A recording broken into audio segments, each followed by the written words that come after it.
Welcome back to another episode of That's Business. Today's guest is the Chief of Staff at Barrett Solutions, a software consultancy focused on building custom products, AI-driven solutions, and scalable systems for growing businesses. Ezra began his career at LinkedIn, where he worked closely with companies on hiring, go-to-market strategy, and growth. Today, he operates at the intersection of strategy and execution, helping drive business growth, partnerships, and operations. Ezra is also the creator of the Profile Experience, a curated in-person community that brings together founders, operators, and professionals across Southeast Michigan to build meaningful relationships and grow together. Ezra, I'm excited to have this conversation today. So thank you for coming on. Now, before we dive into the greatness that is you, let's throw it back a minute. Growing up, did you know you wanted to work for LinkedIn and do all these great things, or what did you want to be when you grew up? Yes, great question. So yes, growing up in upstate New York, I lived right at the border of Massachusetts. And this plays into it because this was a big space for the Yankees and Red Sox rivalry. Yes. So growing up, that was very much in the forefront. I became a big sports fan. My parents less sports inclined. So, as I started to find my way, sports were the thing that really drew me in. So my dream job as a youth, I realized pretty quickly I wasn't going to be on the field, but my dream job was to be the GM of the Yankees. So I'm a big Yankees fan. I grew up on the New York side of the border and realized the business side of sports was the path that I was going to try to go down, which actually brought me out to Michigan in the first place. I was a sport management major at Michigan, worked for a couple sports teams that ended up not being the path for me. But yeah, that was kind of where I had started as a big sports fan, the realization I wasn't going to be on the field and therefore what other things exist and how do I start the path in making that direction. Well, first, how did we decide on Michigan? And same thing, I get this question all the time being a Penn State grad. They're like, what did you mean? You had so many great universities around you. So how did you come up with Michigan? Number one goal for me was getting away from home. I grew up in a very small town. People didn't leave the area that often. So that was a big one. Second, I wanted a big sports school. So I didn't want to stay around. I didn't apply to any Ivies. I didn't want to stay, East Coast, local, no sports. So that was kind of the big one was get away, go to a big sports school. Some of my top choices had sport management programs. Some of them did not. So for me, I ended up applying to Michigan and then the schools in California. So USC, UCLA, Berkeley. So again, you can see the trend, get away from the East Coast, go to big sports schools that are also, good academic institutions. So that was really the kind of the intersection that I was looking for is like a good school with great sports. In high school, I graduated with 110 people. Like it's a small pond there. I wanted to get this bigger life experience, be the small fish in the big pond and experience that more. So that was really what I was thinking about for college. I think Michigan was the main one that had the sport management degree. The other ones I was applying more just at business school. But yeah, Michigan was my first choice. My uncle and aunt went to Michigan. My best friend growing up's mom went to Michigan. Throughout my entire middle school career, I wore a Michigan hoodie, which I took some shit for. Absolutely, since I literally wore it every day. That's a whole other conversation. But yeah, Michigan was my first choice. It was the place I wanted to go. I was a big Michigan football fan. We came to my first Michigan game. I think I want to say my sophomore, junior year of high school. My dad brought us out here with his brother who went to Michigan. So yeah, we got to experience the campus. Being in Ann Arbor, just such a fun place. And such the campus feel of you're not in a huge city, but there's still city amenities. You can go to the sports at Michigan or, Detroit's close enough. So yeah, it really checked a lot of boxes for me. And I don't think anyone from my high school ever went to Michigan. So it was we are getting out of here. And yes, so made it to Michigan, was a sport management major. And yeah, spent 4 years here in Ann Arbor. It is true. I am not a Michigan fan, but I can respect, I love Ann Arbor. And if you've never been, it's such an experience. And it's almost like choose your own adventure. You're into sports, go to sports. You like the restaurant scene, restaurants are great. There's a huge art scene. I mean, it's just whatever flavor you're into, it's the perfect culmination of that. I think it's interesting too. And it had to be a little bit of a culture shock of the Midwest charm. And it's great that you had the exposure to U of M too, just growing up or having multiple people around you. So we graduate, we have sports management, we work for a few teams, we do all this greatness. So how the heck do we end up at LinkedIn or going down the path that you've been working at the last decade or so? Yes, so that's a whole other journey. So after I graduated, I went out to Kansas City to work for the Chiefs. That was an internship, and it became pretty clear pretty quickly that I did not want to live in Kansas City. Fine city, but it was not where I was going to live the rest of my life. So I was fortunate enough to then get a job with the Mets, which brought me back to New York. I always figured I would live in New York City for some time. I grew up in the Shadow. I have a lot of family there. But as I did the job with the Mets, I was in ticket sales. It was pretty miserable. I was not particularly good at it.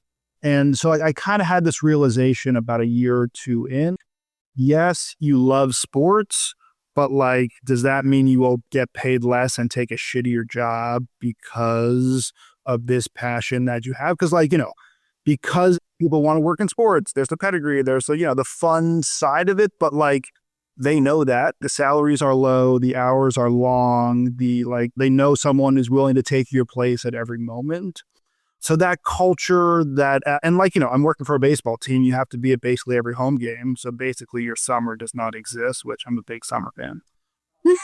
So it was I could feel it over the time that my love for watching and enjoying sports was going down as I was working in these and being forced to.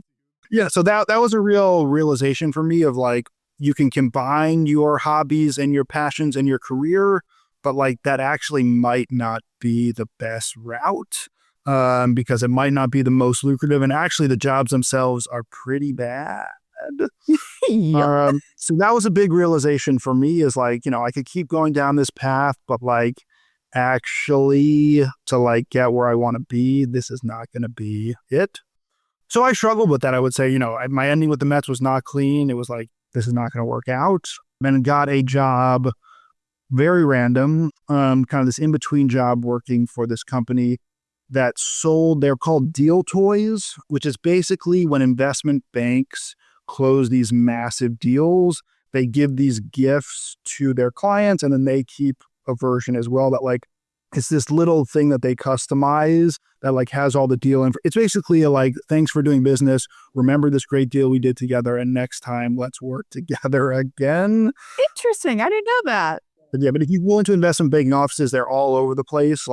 Before the financial crisis, supposedly they were insane. This was a crazy thing people would just pour money into. And it kind of rolled back a little bit after the financial crisis. But yeah, so I was an account manager there.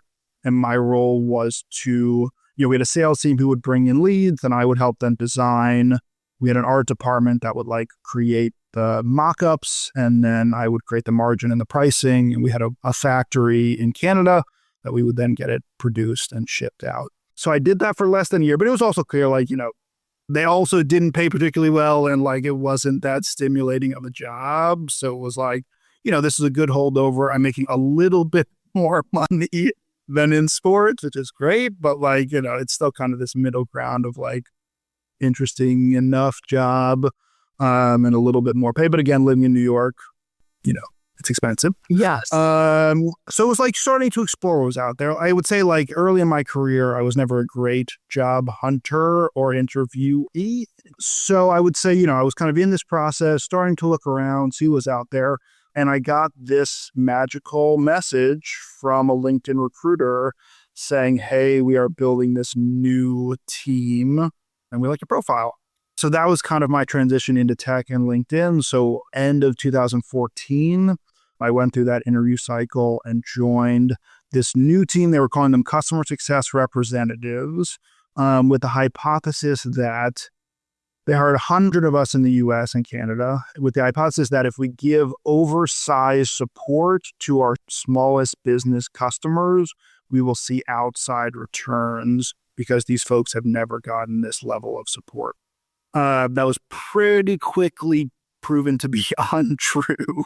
I can imagine. And then our team that kind of moves around a little bit. But that was kind of my entry point was they were hiring this new team.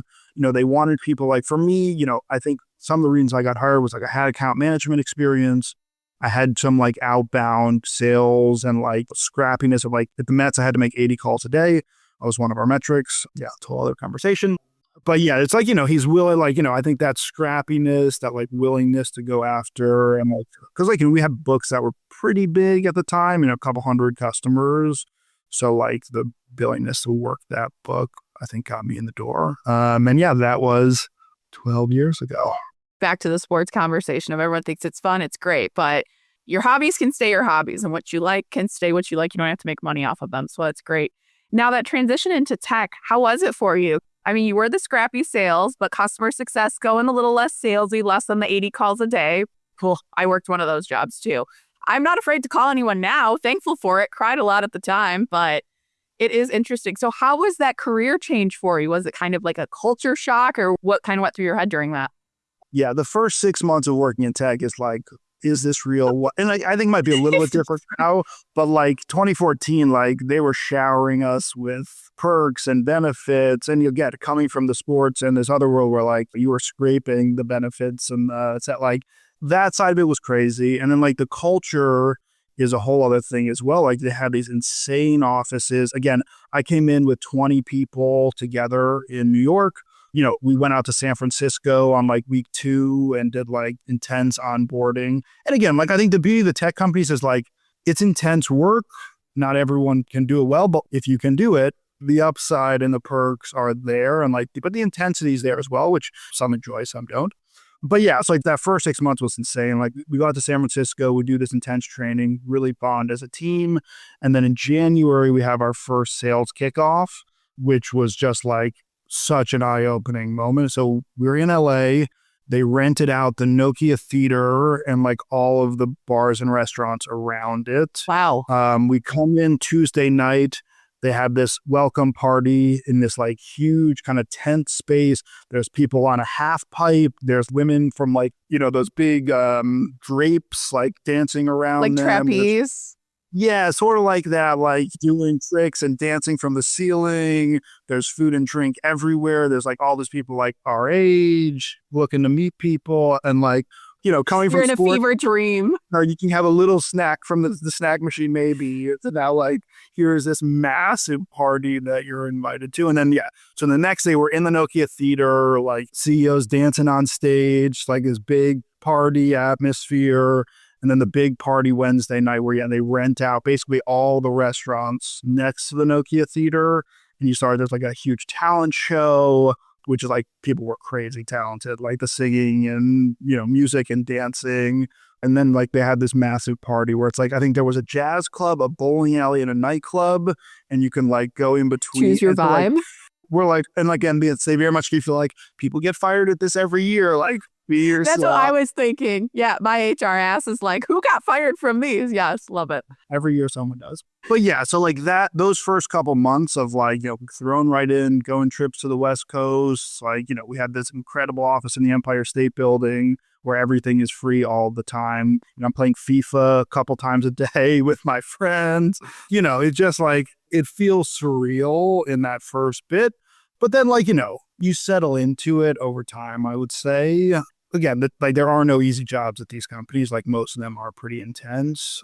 But I would say for us, the customer success thing was also interesting because like it was very much the early days of customer success. So like my first couple years, it was always every September, here's going to be the new model for next year. Here's what we're trying out. Here's like, you're going to be mapped differently. So like, I was mapped to a salesperson one-to-one my first year. The second year, now you're mapped to 3 salespeople and you're going to do it this way. Now we're going to try to do a scaled a little bit more and really lean into our learning center and our base resources. So like my first couple years, so I started my career in our biggest business, which is Talent Solutions, which, with LinkedIn's main product Recruiter, the job slots, the career pages, kind of the full suite of hiring solutions. And so, yeah, it was like a lot of testing, figuring it out. Again, at the end of that first year, they were like, hey, you guys need to be covering more accounts and more, because like actually for small businesses, it is their budget and like their hiring demand that is more likely to influence spend versus like anything that you can convince them of or help them with. So yeah, so then, I got moved to some bigger accounts, and then over the next, 6 or 8 years, kind of moved into some of LinkedIn's newer products, and that started that like entrepreneurial itch of like starting on these smaller, scrappier teams for kind of the rest of my LinkedIn journey. Well, and the reoccurring theme for your career is being scrappy. That's what I'm getting is like you're not afraid to do the work. You're not afraid to move. I mean, you've lived in what, 3 different time? No, New York and Michigan, same time zone, but living in different time zones or different cultures and understanding this and just like, well, I'll figure it out. So I love that. And getting to know you over this last year, that totally makes sense. And I'm not surprised at all to hear any of this that you've said. So we decided to branch out. And this is where I was so blessed to meet you, of starting the profile experience. So you had this entrepreneurial itch, of course, but making that decision is tough. And then, of course, getting your wife on board too, and just like that partner piece of like, hey, I'm going to do this thing. So talk to us on that piece of it. That was a big one. So there was a couple factors that kind of came together around that. Let me get my years right now. So like end of 23, beginning of 24, we kind of made the decision of like, it's time to start looking back home. I mean, like, so we were living in Ireland. We'd been there about 5-ish years. And now it's time, okay, it's time to like become real adults, go home, buy a house, be closer to family, do all of this like adult stuff. And so my wife grew up in Commerce. She's here in the Michigan area. Her family's all here.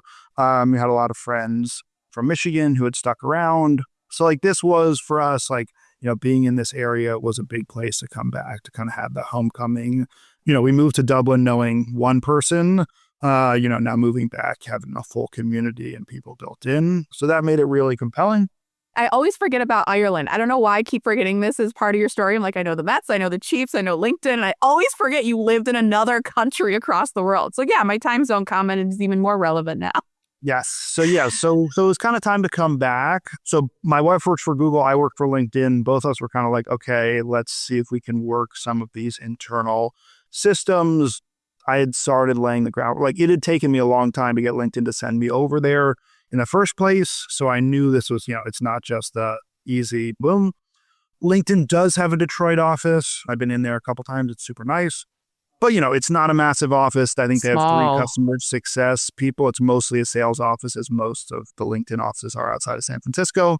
And this one, I would think Detroit's especially so. It's very heavy sales. That's why it was created to sell into the local Detroit market and be here on the ground. So yeah, it became pretty clear that like I had become a manager at that point. I managed a team for my last almost 4 years at LinkedIn. But now with the return to office stuff, like, people wanted, and I completely agree with this, like you want your manager in the same office as the people on the team, gives you a reason to actually go into the office and like that. So like that was never going to be the reality in Detroit. There's just, again, I think there's 3 customer success folks in that whole office. I think it might actually be less now. So then my wife was able to make the move with her job. So she works down in LCA, Little Caesars Arena, in their Google office downtown. So once that happened, it kind of put an expiration date on my work with LinkedIn. So I was able to work, like you can do some like extended work from abroad. I ended up moving in December of 24. I stayed with LinkedIn until the end of February. But with the idea of, yes, like, for now, I am going to go out on my own, see what this is. I've always had that entrepreneurial itch, as we've been talking about. So this was like, okay, let's see what it's about. So I took the month of March off, like refresh myself, sleep a little bit, go to some networking events, but not go crazy hard.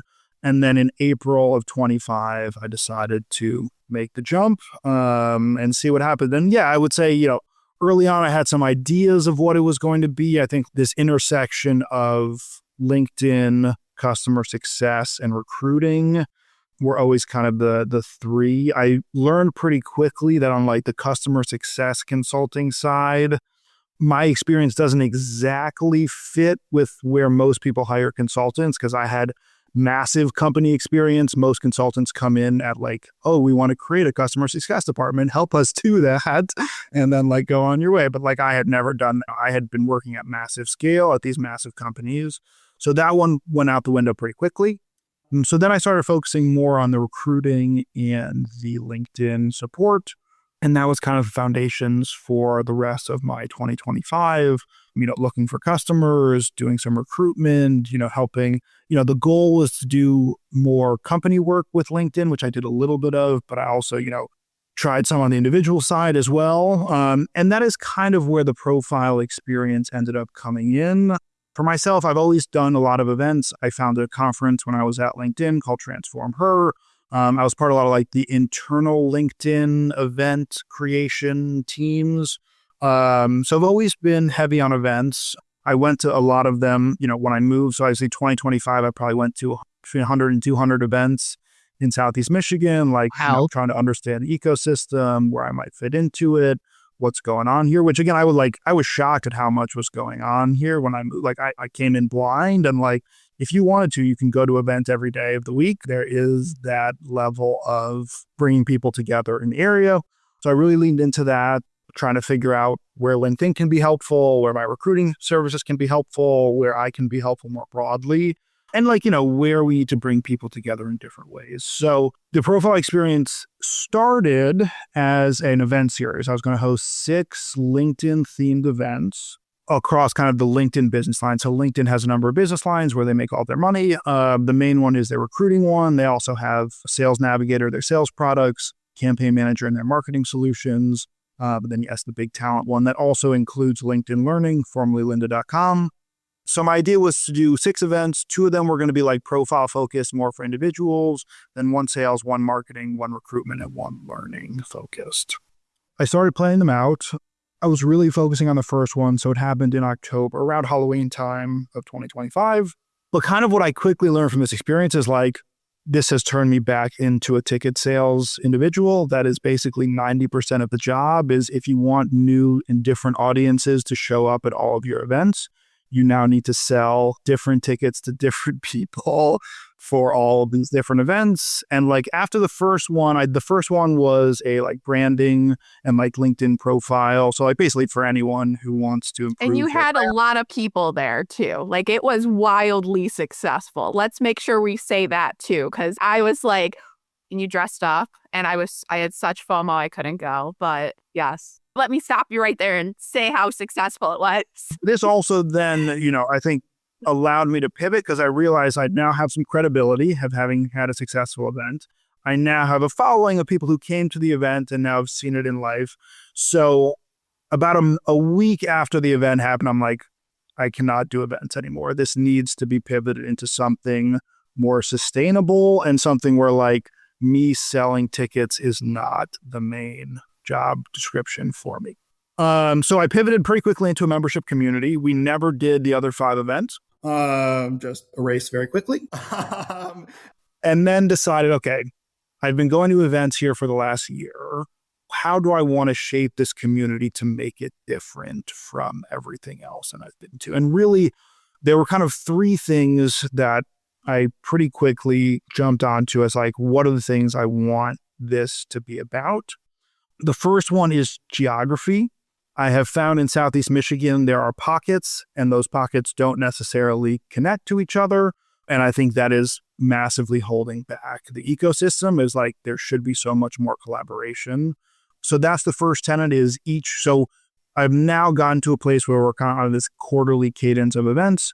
And we have 1 event in Detroit, 1 event in Ann Arbor, and 1 event in the suburbs. So you draw people and also get people to go out of there. Like, Ann Arbor people aren't used to going to Detroit. Detroit people aren't used to going to Ann Arbor. So starting to get them to do that a little bit more. The second one was kind of around curation. So, I think most of the events are curated for the speakers, for the event planners. But if you show up as an attendee, it's like, hey, there's some seats, there's some food, there's some drink. Enjoy. Which again, I don't fault anyone for doing it that way. I think like that makes a lot of sense in a lot of situations. But I do think there is, myself as an introvert, I've learned how to navigate those. I would not say that is my natural habitat. So for me, there was this idea of curation of like, as soon as you walk into this space, you are guided in the right direction. You are placed with the right people. And, I don't always get it 100% right, but that's really my goal for this group is like, for all of my events that you come to, you will be put into groups. You will be know kind of, what this is going to be. Obviously you need to bring yourself and, your conversations to the group, but like it will be more curated. Like the audience is the main focus versus the speakers versus the event itself, like putting the attendees at the center and doing that with, the biggest mind of like, how can these people work together, get to know each other and whatnot. And then the third one is kind of this like idea of community and like longevity. The idea is, we meet every month in person with the same group of members. As the base grows, you still see a lot of the same people. And one of the things, I know we were talking about culture shock earlier on, is like the Midwest is a very much trust-based system of doing business. Absolutely. So like having the same people in the same room, getting to actually know each other pretty well, that I think is my big hope for this community, is like, if we can get some of the more connected people in Ann Arbor, the more connected people in Detroit, in the suburbs, and then connect them together where they can then bring their audiences and their connections and their networks together to solve each other's problems and, have a deeper understanding of the businesses of the people in this group. So it says, hey, I need this service. Oh, I know exactly the right person who's over in Ann Arbor or who's over in, Royal Oak. So I think those are kind of the three things where I've been thinking a lot about, is like, how do we get people out of their geographic comfort zones? How do we create spaces that are more curated? And then how do we do both of those things so that that trust is really built over time with continued engagements, with continued, learning people both professionally and personally. Like all the workshop I do start with kind of a 45-minute just dinner. You're at a table with folks. You're going to get to know them a bit as individuals. So that's really where I tried to focus this. And now I have it kind of down this 3 events per quarter, one in each 3 locations. I do 1 fun event, 1 dinner, and 1 workshop each quarter. You're so intentional with this, where it's going back to the little bit of flavor for everyone. I mean, you just did a food crawl, which again, FOMO, you keep picking bad weekends for me, Ezra. Okay. You need to pick different ones. But I mean, going to Michigan women's basketball game in Ann Arbor. I mean, I look at your newsletter, and I don't say this lightly. Yours is one of the only ones, I think one of 2 I actually read through every time. And I feel like you're talking to me and like we're besties, because the way you curate it, and it's not we exchanged $2 million in business, and just like, I don't give a shit. And it's just like you coming at this from a place of intentionality of just like, where do I fit in this ecosystem? What is the vibe of Southeast Detroit and Michigan? And how do we do this?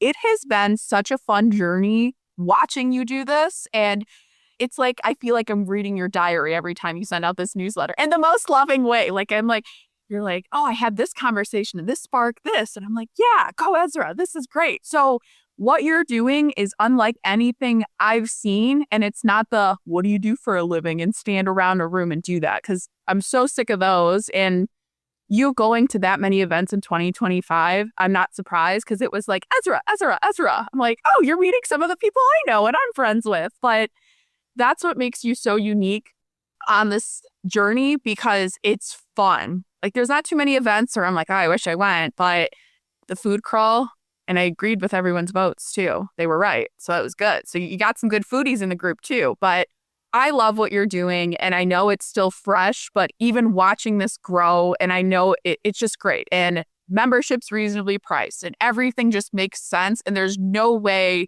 someone leaves this without a connection, without a new friend, or without some form of exchange in the best way possible. So I have to applaud you, and I was so excited to have this conversation, because not to call you an outsider, but you weren't born and raised in Michigan. So you coming with an outside perspective of the East Coast, being more introverted. And this is an inspiration of, yeah, even if you are introverted, put yourself out there and it's going to be great. So I have to applaud you for that. I'm so excited to see where this grows. So as we wrap this up, what advice do you have for listeners? If you're on this journey, I think figuring out where you fit, I think it's a hard one to answer. And I would say, like, since I started this, I have actually taken a full-time job again in January. So I have kind of gone back and forth. It was one of my recruiting clients who I loved what they were doing and wanted to join along. And I think that's okay. I think that's this whole thing. It's like, try it out, see what works, see where you fit. And I think it's like, what do you enjoy doing? I think for me, one of the hardest parts of entrepreneurship was sales.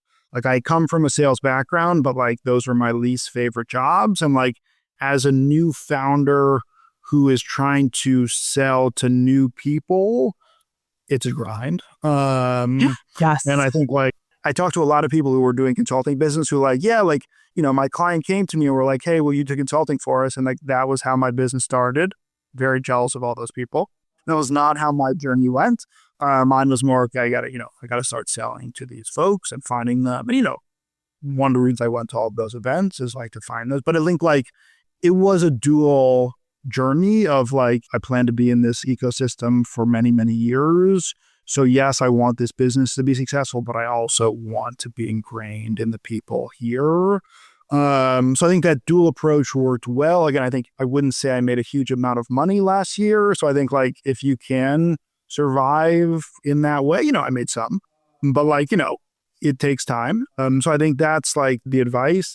If you can take that time, I recommend it and like figure out where you want to be. And for me also like being local, I think like, you could take a remote job and, be working with people all over the world.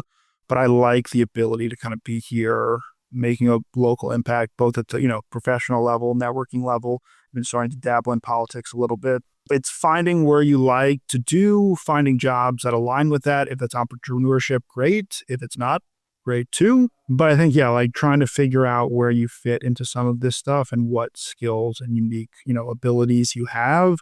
That's always for me the big question is like, how do I use my skills in the right way?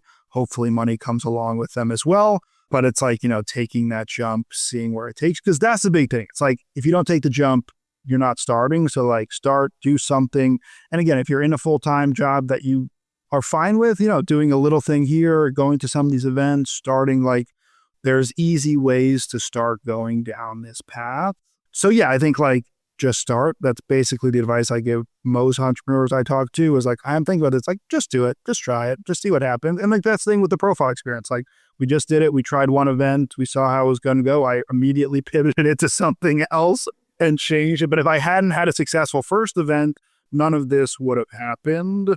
So that's like, just start with something. You can change it very quickly if you want to, but like put something out there and see what happens. I love this. Ezra, you've been a blast as always. Thank you so much for being a guest. And if you're listening to this, you want to join the profile experience, check out Ezra, head to the show notes, and tune in again next week for another episode of That's Business.